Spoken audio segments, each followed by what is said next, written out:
Kamu ini yang ngajarin nih. Ngajarin apa nih? Ngajarin daripada tahlil. Nih, Ziarah kubur. nih, Orang-orang sini saya pada- jelasin dulu nih. Jelasin apa? Saya nggak ada urusan sama Anda. Anda mau melarang Nggak. tahlil, mangga. Itu, ha. Mau melarang Tidak ada ziarah caranya. kubur, Nih, mangga. kenalin, Kiai Romli. Hah? Saya belajar di Mesir. Boleh saya Tidak ada masuk? di Arab. Boleh. Tidak boleh. Haram rumah saya dimasuk sama. Boleh saya masuk dulu, Tidak Kiai? boleh, tidak. Kenapa Anda Tidak manggil boleh. saya? Anda sopan, Anda Kiai. Tidak boleh, tapi Anda punya adab. terlarang. Anda punya Untuk akhlak. kamu terlarang buat saya.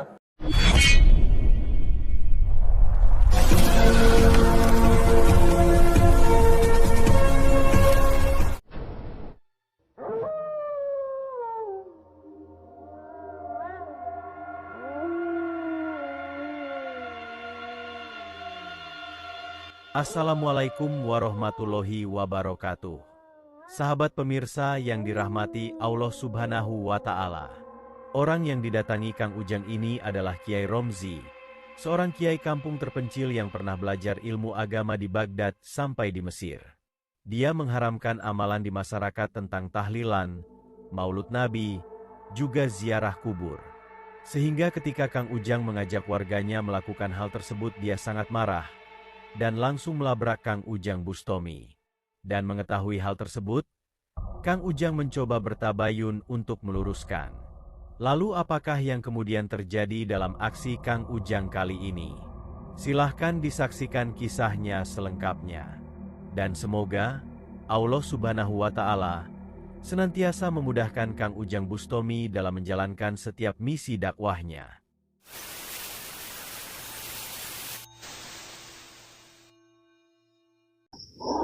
اللهم صل على محمد يا رب صل عليه وسلم اللهم صل على محمد يا رب صل عليه وسلم ربي فانفعنا ببركتهم واهدنا الحسنى بحرمتهم ربي فانفعنا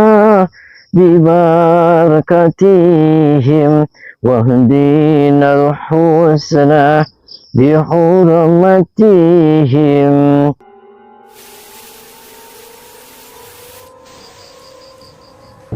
Assalamualaikum.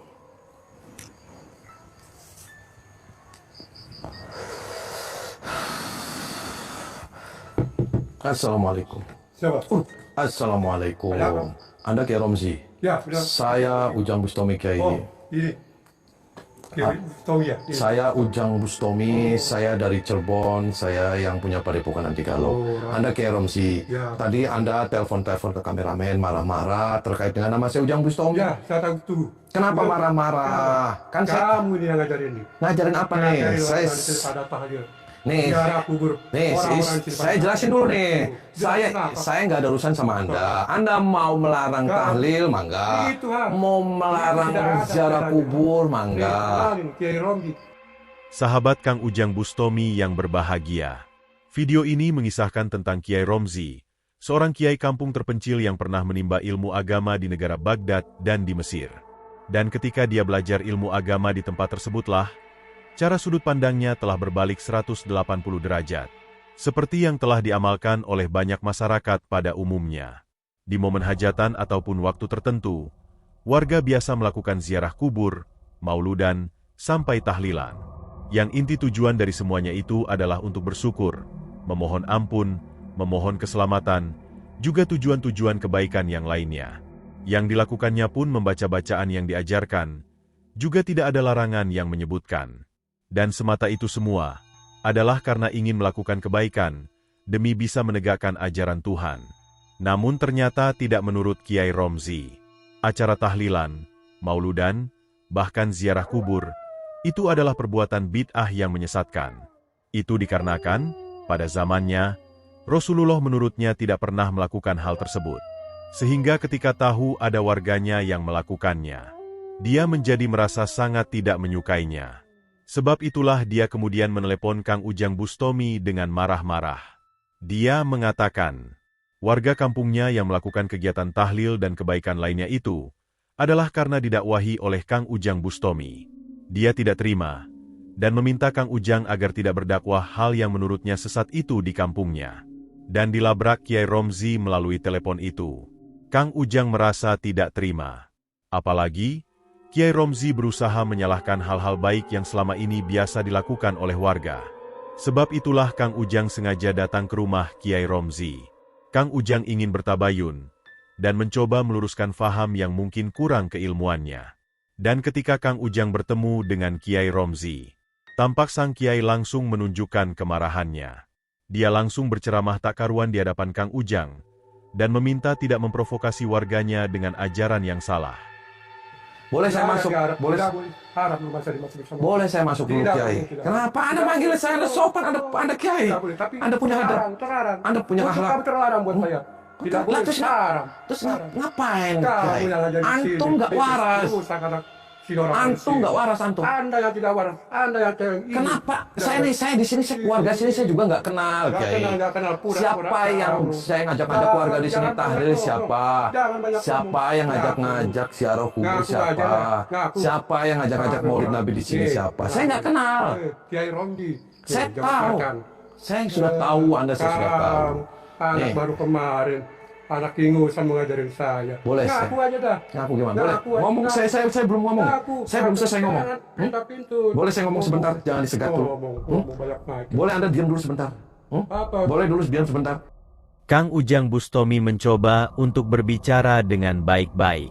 Bahwa Kang Ujang tidak pernah mengajak warganya untuk melakukan amalan ziarah kubur dan lain-lain yang dia tuduhkan itu. Baru kali ini Kang Ujang datang ke kampungnya. Itu pun karena Kiai Romzi yang mengundangnya. Kang Ujang pun juga baru kali ini bertemu dengan sang Kiai. Namun mengapa? Kiai Romzi langsung marah-marah kepadanya. Bukankah lebih baik bertabayun, agar tidak ada yang merasa tersalahkan di antara mereka? Namun Kiai Romzi ternyata sudah tertutup mata hatinya. Dia tidak ingin mendengarkan perkataan Kang Ujang Bustomi. Sehingga dia pun tidak sudi masuk ke dalam rumah untuk bertabayun bersama. Kiai Romzi mengatakan, ilmu agama yang dimilikinya dikatakannya sudah sempurna. Dia sudah belajar ilmu di banyak tempat di berbagai negara. Mulai dari kota Baghdad sampai di Kairo, Mesir, dia sudah tuntas mendapatkan ilmunya. Bahwa dia meyakini, semua bentuk amalan tahlilan dan sebagainya itu adalah bid'ah yang menyesatkan. Rasulullah tidak pernah mengajarkannya, dan seharusnya umatnya juga tidak melakukannya. Dan Kang Ujang juga tidak perlu berceramah di hadapannya. Haram gimana maksudnya? Haram-haram apa? Udah, kamu nggak usah banyak ngomong. Yang maksudnya yang haram gimana? Enggak, yang haram Kamu apa? menantang sama saya. Yang mau haram gimana? Enggak, Yang kamu- haram apa? Itu tidak boleh, itu yang namanya tahlil. Itu haram. Oh. Ziarah kubur. Oh, tahlil tidak haram. boleh, tidak boleh. Ziarah kubur Tidak haram. ada itu ajarannya. Oh, Anda belajarnya di Jangan. mana? Oke. Kenal tuh. Saya belajar di Kairo. Saya belajar di Arab. Tuh, Saddam Hussein. Itu murid saya. Hah? Siapa lagi? Saddam Hussein itu Ayatullah Khomeini. Banyak orang Saddam murid Hussein, saya. Ayatullah Khomeini itu Iya. siapa? Iya, itu murid saya. Oh, itu murid. Murid saya. Nih, Kairo siapa tidak kenal Kairo? Oh. Orang pada tahu. Terus banyak yang rukyah Anda di sini. Oh, di sini. Sama saya itu banyak kami satu orang saya kerja. Oh. Kamu yang rusak istri sama saya. Oh, rusak gimana? Kamu, saya, istri saya minta cerai. Itu gara-gara kamu itu. Lah, istri gimana maksudnya? Tommy itu. Maksudnya istri cerai ini Anda makin nggak Itu dia wah. macam-macam. Urusannya gimana istri? Udah, pokoknya kamu tidak sebanyak kamu ngaku aja lah. Istri Anda cerai Nggak itu usah gimana? banyak kamu ngaku aja. Ngaku gimana maksudnya? Ngaku. Istri Anda yang bercadar itu? Kamu paling bisa pintar-pintar. Istri Anda yang bercadar itu? Kamu. Istri Anda sekarang Udah. kemana? Tinggal berapa? Udah, pokoknya kamu nggak kasih dulu, istri saya tidak ada sama. Mendengar perkataan Kiai Romzi yang demikian itu, Kang Ujang pun akhirnya meyakini bahwa sang Kiai tidak lebih dari seorang Kiai menyesatkan yang hanya ingin mencari alasan. Mana mungkin Saddam Hussein ataupun Ayatullah Ali Khomeini adalah murid dari seorang Kiai kampungan. Kang Ujang pun menjadi habis kesabarannya. Memang percuma berbicara dengan orang yang sedikit ilmu dan keras kepala. Padahal pengetahuannya sedikit, tetapi merasa paling benar dari semuanya. Kang Ujang pun mencoba memberi pengetahuan kepada Kiai Romzi. Hendaknyalah Kiai Romzi memahami ilmu itu dengan akal fikirannya, tidak dengan fanatisme golongan, ataupun taklid dengan guru yang belum tentu kebenarannya. Akan tetapi sang kiai malah marah dengan Kang Ujang Bustomi. Apa yang dikatakan Kang Ujang itu, menurutnya malah merendahkannya dan menantang dirinya.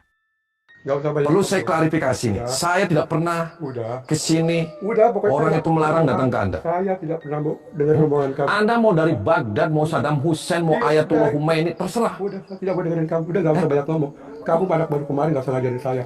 Ya, nggak usah ngajarin saya. Lu Nggak usah, pergi aja. lama-lama lu bikin gua jengkel. Jenggot. Lu menantang sama saya. Jenggot edan kamu.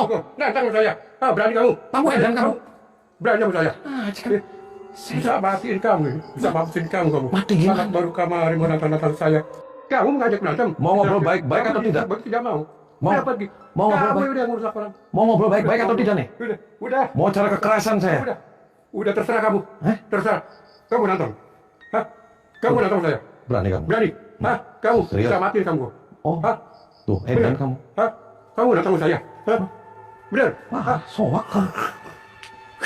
Stres. Pangan terkan. Pukul baik.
Kamu mau mati kok, bos. Jenggot. Baik. Beneran kamu jenggot? Saya bakar nih.